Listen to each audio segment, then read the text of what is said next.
యుద్ధం కొన్ని తరాల భవిష్యత్తును నాశనం చేసే రాక్షస క్రీడ. దానికి ఆరంభం మాత్రమే ఉంటుంది, అంతం ఎరగదు. రోజుల వ్యవధిలో జరిగే యుద్ధాలే పెను విషాదాలను మిగులుస్తాయి.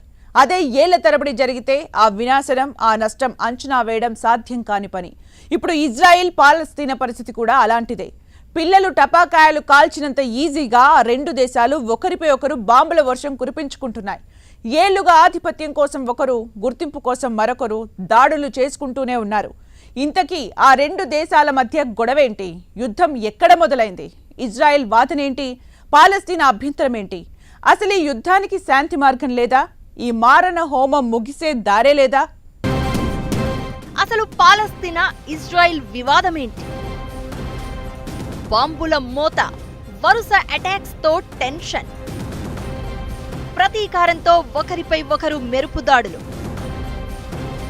బాంబుల మోత, రాకెట్ల దాడులు, లెక్కలేనంత నరమేధంతో బతుకు నిత్య నరకం.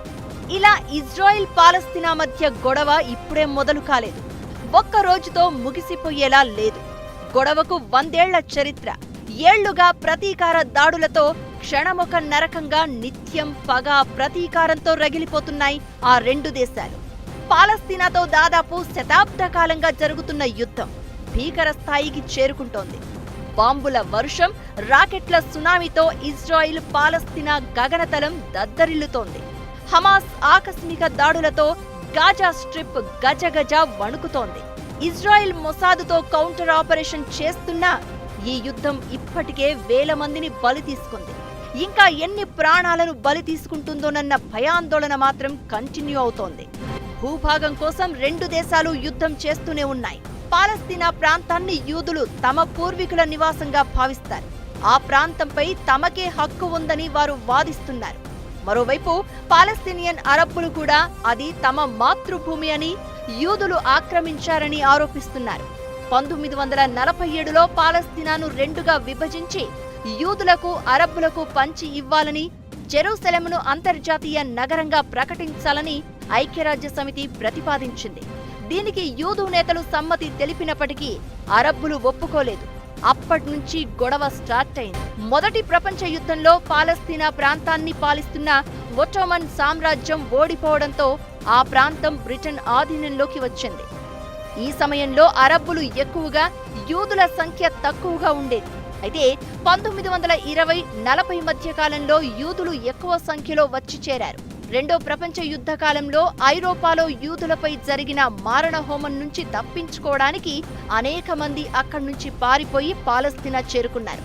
దీంతో ఇక్కడి అరబ్బులు, యూదుల మధ్య ఘర్షణ చోటు చేసుకుంది. 1947లో ఈ రెండు వర్గాల మధ్య ఉద్రిక్తతలు తగ్గించేందుకు ఐక్యరాజ్య సమితి ప్రతిపాదన చేసింది. అయితే ఈ వివాదాన్ని పరిష్కరించలేక బ్రిటన్ చేతులెత్తేసింది. 1948లో బ్రిటిష్ వాళ్లు ఆ ప్రాంతాన్ని విడిచి వెళ్లిపోయిన తర్వాత యూదులు ఇజ్రాయెల్ దేశాన్ని ఏర్పాటు చేస్తున్నట్లు ప్రకటించారు. ఈ నిర్ణయాన్ని పాలస్తీనియన్లు తిరస్కరించడంతో యుద్ధం ముంచుకొచ్చింది. ఈ యుద్ధంలో లక్షల మంది పాలస్తీనియన్లు ప్రాణాలు అరచేతిలో పెట్టుకుని అక్కడి నుంచి పారిపోయారు. ఏడాది పాటు సాగిన యుద్ధం ముగిసే నాటికి ఇజ్రాయెల్ చాలా భూభాగాన్ని స్వాధీనం చేసుకుంది. 1950 నుంచి అక్కడ నిత్యం యుద్ధం జరుగుతూనే ఉంది. 1967లో వెస్ట్ బ్యాంక్, తూర్పు జెరూసలేమును కూడా ఇజ్రాయెల్ ఆక్రమించేసింది. Syrian Golan Heights, Gaza, Egyptian Sinai ద్వీపకల్పాన్ని కూడా స్వాధీనం చేసుకుంది. 2005లో గాజా నుంచి ఇజ్రాయెల్ తప్పుకుని జెరూసలేం మొత్తాన్ని తమ రాజధానిగా ప్రకటించుకుంది.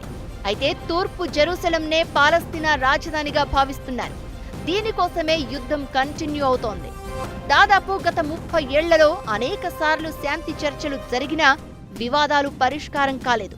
ఇప్పట్లో పరిష్కారం అయ్యేలా కూడా కనిపించడం లేదు. ట్రంప్ కూడా అమెరికా అధ్యక్షుడిగా ఉన్న సమయంలో ఒక శాంతి ఒప్పందాన్ని సూచించారు. దీనికి ఇజ్రాయెల్ ఒప్పుకున్నా ఏకపక్షంగా ఉందంటూ పాలస్తీనా అంగీకరించలేదు. ప్రతిసారి యుద్ధం జరగడం, శాంతి కోసం ఏవో ప్రతిపాదనలు రావడం, ఏకాభిప్రాయం కుదరకపోవడంతో ఈ సంక్షోభం కొనసాగుతూనే ఉంది. ఒక యుద్ధం చేసిన గాయం మానిపోతుందని భావిస్తున్న సమయంలోనే మరో యుద్ధం ముంచుకొస్తోంది. 100 ఏళ్ల చరిత్ర ఉన్న దశాబ్దాలుగా దాడులు చేసుకుంటున్న గడిచిన ఏడాది కాలంలో ఇజ్రాయెల్ పాలస్తీనా వార్ కొత్త టర్న్ తీసుకుంది.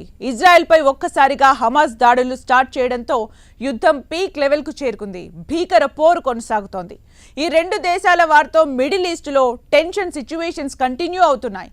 ఇజ్రాయెల్ తరపున మొసాద్, పాలస్తీనా తరపున హమాస్ కౌంటర్కు ఎన్కౌంటర్ అన్నట్లుగా ఆపరేషన్స్ చేస్తున్నాయి. హమాస్ టాప్ లీడర్లను ఖతం చేయడమే లక్ష్యంగా పెట్టుకుంది ఇజ్రాయెల్. అసలు ఇజ్రాయెల్ హమాస్ వార్ ముగుస్తుందా?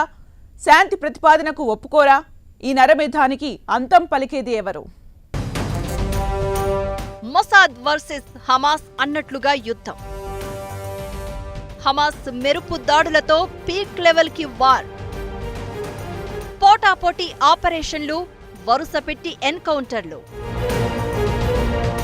100 ఏళ్ల చరిత్ర, 74 ఏళ్లుగా ప్రతిరోజు దాడులు. ఇలా ఇజ్రాయెల్ పాలస్తీనా వార్ కొనసాగుతూనే ఉంది. మధ్యలో ఎన్నోసార్లు యుద్ధాలు జరిగాయి.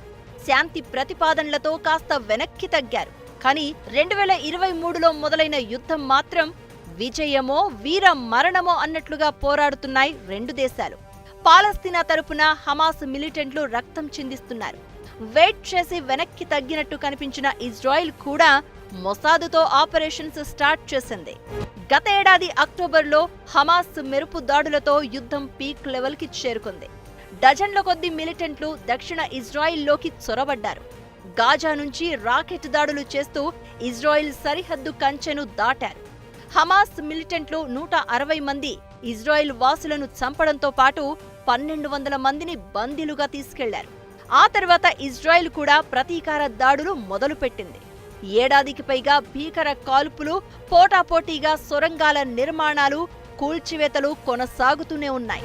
హమాస్ ఏదైతే టెర్రరిస్ట్ ఆర్గనైజేషన్ 7th అక్టోబర్ 2023న ఇజ్రాయెల్ సదరన్ ఇజ్రాయెల్ మీద దాడి చేసి లోపలికి చొచ్చుకొని వచ్చి ఇజ్రాయలీస్ని కిడ్నాప్ చేసుకొని తీసుకెళ్లిన తర్వాత నుంచి పరిణామాలు అన్నీ చూస్తే over a period of time Israel also retaliated very disproportionate use of force also has happened from Israeli side.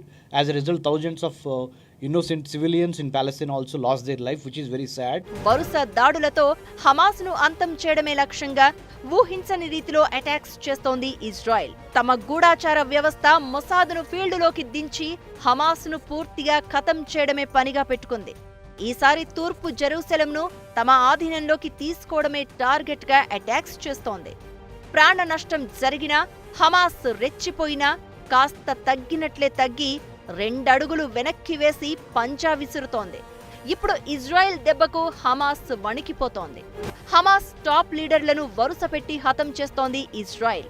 గతేడాది అక్టోబర్ 7 నాటి మెరుపు దాడులకు ప్రధాన సూత్రధారిగా భావిస్తోన్న Hamas military wing head Mohammed Deif ను ఖతం చేసింది. డెయిఫ్ అనేవాడికి ఇజ్రాయిల్లో నరరూప రాక్షసుడిగా పేరుంది. ప్రాణాలు తీయడం, ఇజ్రాయిల్ లక్ష్యంగా అటాక్స్ చేయడంలో మాస్టర్ మైండ్ అని డెయిఫ్ ని గొప్ప లీడర్గా భావిస్తుంది హమాస్. ఇప్పటికే హమాస్ అగ్రనేత ఇస్మాయిల్ హనియాను ఇరాన్లో మట్టుబెట్టింది ఇజ్రాయిల్. కొడితే ఏనుగు కుంభస్థలంలో కొట్టాలన్నట్లుగా వ్యూహం పన్ని తమ మీద దాడి చేస్తున్న హమాస్ మెయిన్ లీడర్లను అంతం చేస్తుంది ఇజ్రాయిల్. డెయిఫ్, హనియా తర్వాత హమాస్ హెడ్ పోస్టులను చేపట్టేందుకు రెడీ అవుతున్న లీడర్లను కూడా ఇజ్రాయిల్ టార్గెట్ చేసింది. దాడులు, ప్రతిదాడులు సరే, మరి యుద్ధం ముగిసేదెప్పుడు? ఇదే ఇప్పుడు అందరికీ ఉన్న డౌట్. అయితే హమాస్ అంతమో లేక తూర్పు జెరూసలంను స్వాధీనం చేసుకోవడమో ఏదో ఒకటి తేలాలంటోంది ఇజ్రాయిల్. శాంతి ఒప్పందాలకు సిద్ధంగా ఉన్నా, చర్చలకు ఒప్పుకున్నా పాలస్తీనా ముందుకు రాకపోవడం, హమాస్తో సామాన్యుల ప్రాణాలు తీయించడంతో రగిలిపోతోంది ఇజ్రాయెల్. ఈసారి యుద్ధం అంటూ ముగిస్తే ఏదో ఒకటి తేలాలని ఫిక్స్ అయింది.